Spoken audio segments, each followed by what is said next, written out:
Angus MacDonald, 33, professional footballer, and this is my 6-year cancer-free journey.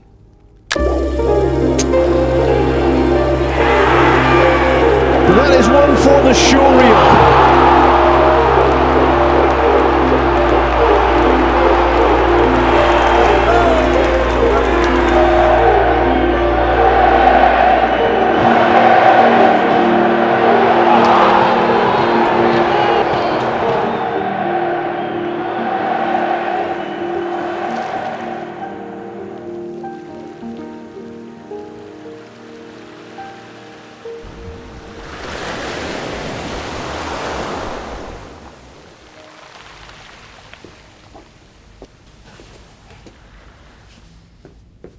I remember just going to like a normal appointment. I remember the doctors, walking in, and everything just felt a bit off. Why was there 2 club doctors with me? The sort of face the doctor had on him.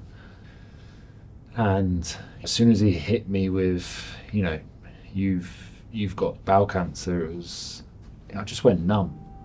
Everything just went silent. I do not remember what else he said after that. We could have been in there 15, 20 minutes. And I remember coming outside, and Andrew, the club doctor, was like, it's a lot to take in. And then as soon as he sort of started speaking to me, I just broke down into tears. I remember being diagnosed on the Thursday, and I had a weekend planned, and I remember calling my best mate and one of my other mates, and that was it. I didn't speak to my mum, didn't speak to my dad, didn't speak to my sisters. So I sort of dealt with it Friday, Saturday, Sunday, and went back and told my mum and dad eventually on the Monday. That for me, weirdly enough, was the hardest period, or the hardest part of the journey, was how do I go back and tell my mum and dad that I've got bowel cancer? Being a parent now, that must be one of the scariest things to hear, and I didn't want to be a burden to anyone.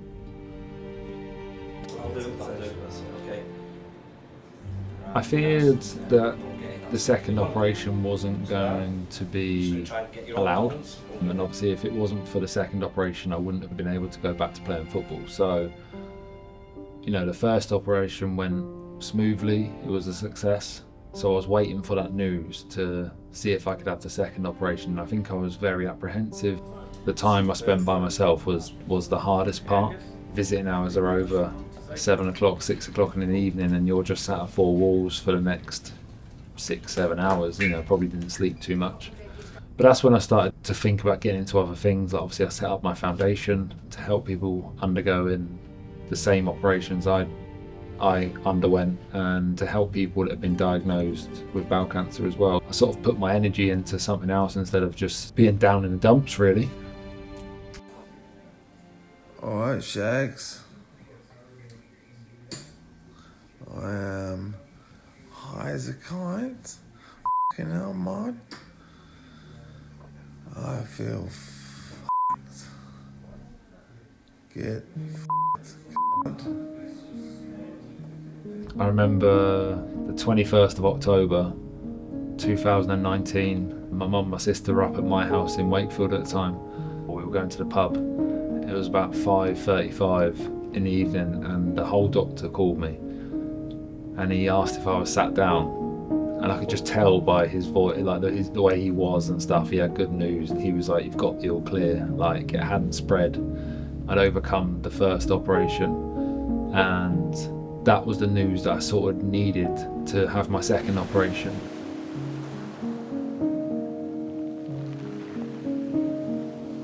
Within the last 6 years I've had a daughter.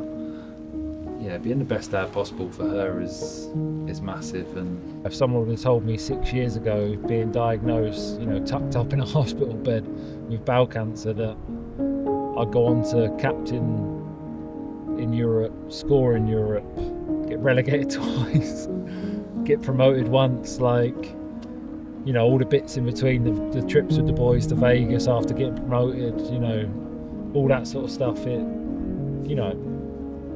it's an amazing experience. Even my last 6 months when I was at Exeter, to stay in League One and keep League One status. So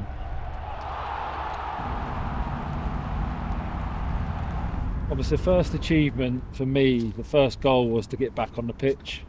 Now you've received the all clear, what's the plan for the next few weeks and months? It's been tough, but hopefully now back at the back end of it and can now just look forward to the future and playing some more football, I hope. It was in a reserve game, and I just remember being really nervous, really excited. There was definitely probably a few more fans there that had turned out to support me, which was nice. You don't really get too many fans normally at reserve games.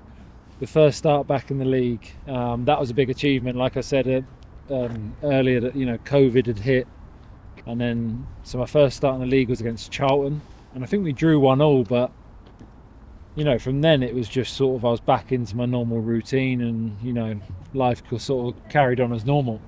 Ended up playing, I think, 10 games at the end of that season. We got relegated with Hull to League One, and my contract was up, so I ended up moving on and actually stayed in the Championship and signed for Rotherham. On comes Angus MacDonald for Joe Mattock. A really nice moment for Angus, who's applauded from the travelling 500 or so Rotherham United fans. He's been desperate to get back out there, and a couple of injuries in the defensive line in recent weeks have probably helped his cause, but as you say, Ollie, he's put in loads and loads of work, and after everything he's been through in his life, never mind over the last 6 months or so, it's great to see him back out there and having his name chanted. Yeah, it's beautiful.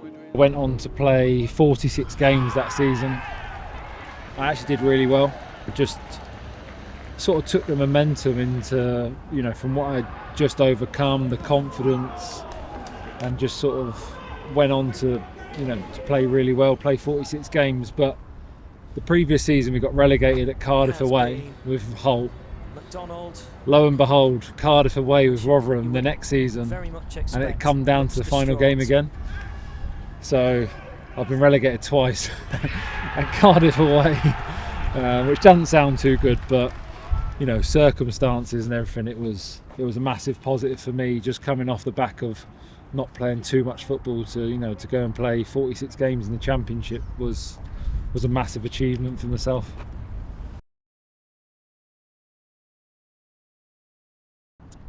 I'd end up leaving Rotherham that summer, and so I ended up going and signing for Swindon in League Two.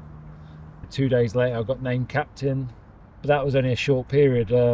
6 months had passed, and come the January I was snapped up by Aberdeen, so I ended up moving all the way up to Scotland, which, if I look back on things now, Scotland was probably, for me, one of the best periods of my career. In the first season that I went there, we ended up finishing top 3. And for those who don't know, top 3 in Scotland, the Scottish Premier League at the time, was automatic European spots. Being 30, 31, did I ever think that I'd play in Europe or play European football? No.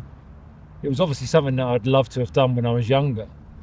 So it was a no-brainer for me. So, I really enjoyed my time in Scotland, played a load of games, played in Europe, scored in Europe, one for the showreel. Captain in Europe. We beat teams like Frankfurt, Celtic and Rangers, and playing in front of 60 odd thousand. We got to Scottish semi-final, Scottish Cup final, and places like Hampden Park is what dreams are made of. What was that feeling like, just when the goal, when you sort of hit the back of the net? Oh, it was more for my family.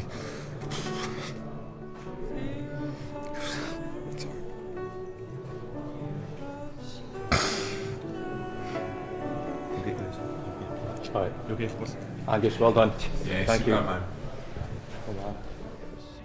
Sitting here and reflecting on it is like, I've actually achieved quite a lot. It's been great to come back, especially somewhere that probably sort of really kick-started my career. Torquay got rid of me for £50,000 to Barnsley, and I think I helped paid some of the boys' wages for a few months. But that's pretty much my journey. There's been highs and lows in every aspect of my life. But overall, just try and turn a negative into a positive, whichever way you look at it. It's not always going to be as bad as you first thought. It definitely wasn't as bad as I first thought when I first got diagnosed.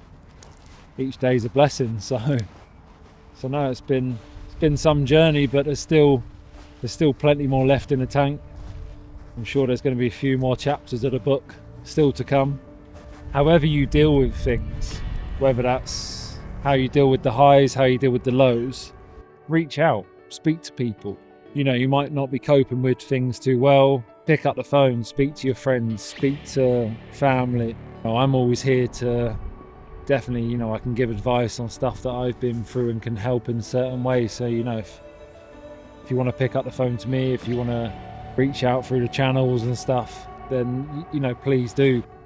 It's been a massive roller coaster, but there was light at the end of the tunnel, and I'm so thankful for everyone that's got me here on this journey.